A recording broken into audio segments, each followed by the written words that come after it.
आगे सूत जी कहते हैं कि मुमुक्षवो घोर रूपान हित्वा भूतपति नथ नारायण कलह शांता भजंती यनसूयव। जो मुमुक्षु लोग हैं, ध्यान से सुनना इन बातों को, जो मुमुक्षु लोग हैं वो तो भगवान नारायण के कला अवतारों की पूजा करते हैं, भगवान राम कृष्ण के उपासक हैं, हरि के उपासक, विष्णु के उपासक हैं, जिनको मोक्ष की लालसा है। और जो मोक्ष नहीं चाहते, जो संसार के इधर उधर की बातें चाहते हैं, तो वो क्या करते हैं? तो कहा घोर देवी देवताओं की पूजा करते हैं। घोर मुमुक्षवो घोर रूपाण हित्वा भूतपति नथ। मुमुक्षु लोग तो ऐसे भूतपतियों की आराधना नहीं करते। कोई कहेगा महाराज हम तो भैरव की आराधना करते हैं, कोई कहेगा हम तो महाराज क्षेत्रपाल की आराधना करते हैं। अनेक बातों का वर्णन है, लेकिन जो मोक्ष की लालसा रखते हैं वो नारायण की ही आराधना करते हैं। मुमुक्षवो घोर रूपान हित्वा भूतपति नथ। वो भूत प्रेतों की पूजा नहीं करते, वो तो भगवान नारायण की पूजा करते हैं। लोग अपनी इच्छाओं की पूर्ति के लिए भूत प्रेतों को भी पूजते हैं, घोर देवी देवताओं की भी आराधना करते हैं। डाकिनी, शाकिनी, पिशाचिनी, भैरवी, यक्षिणी, ये सब आप देखते होंगे। सिद्धि प्राप्त करने के लिए ऐसे घोर देवी देवताओं की भी आराधना करते हैं, लेकिन कल्याण नहीं होता। सिद्धि तो मिल जाती है, भूत की भी आराधना करो शमशान में तो वो भूत भी तुम्हारे लिए बहुत कुछ कर देगा। दूसरों पर मारण, मोहन, उच्चाटन आदि का प्रयोग सब तंत्र में, इनका शास्त्रों में इन सब का विधान है।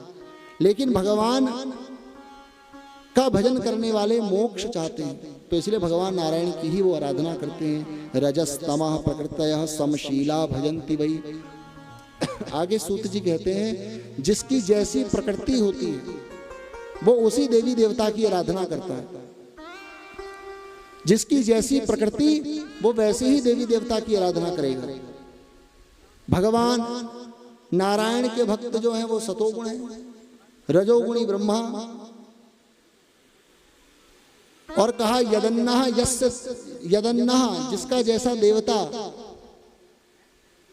वैसे ही उस देवता की प्रकृति भी उसके अंदर आ जाती है।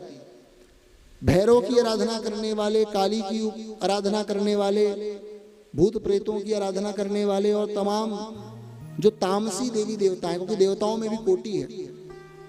तामसी कोटि के देवता भी होते हैं, यक्ष कोटि के भी होते हैं। ऐसे यक्ष कोटि के देवी देवताओं को भी लोग कलयुग में पूजते हैं। तो जिस देवता, एक तो वैसी बात है कि जिसकी जैसी प्रकृति उसका देवता भी वैसा ही, और जिस देवता को आप भजोगे उसी के गुण रूप आपके अंदर भी आ जाएंगे। जैसी प्रकृति उस देवी देवता की होगी वही गुण आप में भी उतर जाएंगे। इसीलिए काली की आराधना करने वाले वो भगवती काली के ही, चंडी की उपासना करने वाले उन्हीं वैसा ही स्वरूप गुण उनके अंदर आ जाता है। और भगवान राम कृष्ण के जो उपासक हैं, भगवान राम कृष्ण का जो आचरण है वो उनके अंदर आ जाता है। वो देखने में भी आप देखते होंगे संसार में। तो कहा वासुदेव परा वेदा। अच्छा, दूसरी बात ये भी जानना चाहिए, गीता में भगवान ने बड़ी सुंदर बातें कही। भागवत की ही बातों का, गीता और गीता की ही बातों को भागवत में कहा गया। यान्ति देवव्रता देवान पितृन यान्ति पितृव्रता भूतान यान्ति भूतेज्यो यान्ति मद्या जिनोपि माम। ये भी बात गीता में भगवान ने कही। यही सब व्याख्याएं हैं गीता में। देवी देवताओं की आराधना करते हैं वो मरने के बाद देवी देवताओं के पास चले जाते हैं। पितृन यान्ति पितृव्रता, पितरों की आराधना करने वाले वो पितरों के पास चले जाते हैं। मैं देखता हूँ संसार में भगवान को छोड़ करके लोग बहुत ज्यादा अपने पितरों की ही पूजा करने में लगे हैं। समझना चाहिए क्या होगा फिर। कहा जिस देवी देवता की आराधना करोगे मरने के बाद वहीं जाओगे उसी के लोग, और वापिस फिर यहाँ आना पड़ेगा। पितर की आराधना करोगे तो पितर लोग जाओगे, कुछ समय बाद यहीं पटकना पड़ेगा, 84 लाख योनि में आना पड़ेगा। भूतान यान्ति भूतेज्यो, जो भूत प्रेतों की आराधना करते हैं, जो अभी हमने कहा मरने के बाद भूत बनते हैं, भूतों के सरदार भटकते हैं फिर।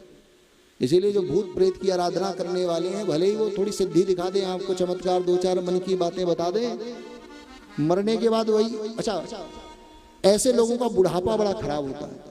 ये तो जीवन का अपना अनुभव भी बता रहा हूं और शास्त्र की बातें ही मैं सुना रहा हूं, अपने मन से कुछ नहीं कह रहा। भूत प्रेत यक्षिणी डाकिनी शाकिनी पिशाचिनी कर्ण पिशाचिनी, इसका भी बड़ा लोग करते हैं सिद्धि, कान में आकर के सब बता देगी मन की बात आपकी क्या है। लेकिन होता क्या है, जिस भूत की तुमने आराधना की वही भूत ऐसा देखा जाता है उसी तांत्रिक को मार देता है। तो ये भी गया, और मरने के बाद यदि उस भूत प्रेत में या उस देवी देवता में निष्ठा हुई तो उसी के लोक को जाओगे। और भगवान कहते हैं अर्जुन यान्ति मद्या जिनोपि माम, जो मेरा भजन करता है वो सदा सदा के लिए मेरे दिव्य गोलोक वैकुंठ को साकेत को प्राप्त कर लेता है, फिर वहां से तो आना ही नहीं पड़ता। एक बार भगवान का धाम मिल गया तो बस सदा मोक्ष हो गया। इसीलिए आप लोग ये विचार करो कि कौन आपका आराध्य देव है। यहाँ तो लोगों को इतना ही नहीं पता कि आराध्य देव किसे माने। लोग कहते हैं महाराज हमारे बाप दादा है उनको पूछते आए, तो चलो जी हम भी उन्हीं को पूजें। समझो, आप लोग कथा सुन रहे हो तो अपने अंदर का विवेक जागो, पहले जानो कि वो देवी देवता की आराधना का क्या फल है। मैं किसी देवी देवता की निंदा नहीं कह रहा हूँ, भागवत ही सुना रहा हूँ। लेकिन आप लोगों को ये देखना है कि देवी देवता की पूजा करने से क्या होगा, भूत प्रेतों की पूजा करने से क्या होगा, पितरों की पूजा करने से क्या होगा, और भगवान की पूजा करने से क्या होगा। और कल भी बताया, जा पर कृपा राम की हुई ता पर कृपा करे सबको। बहुत सी व्याख्याएं कल की श्लोकों की।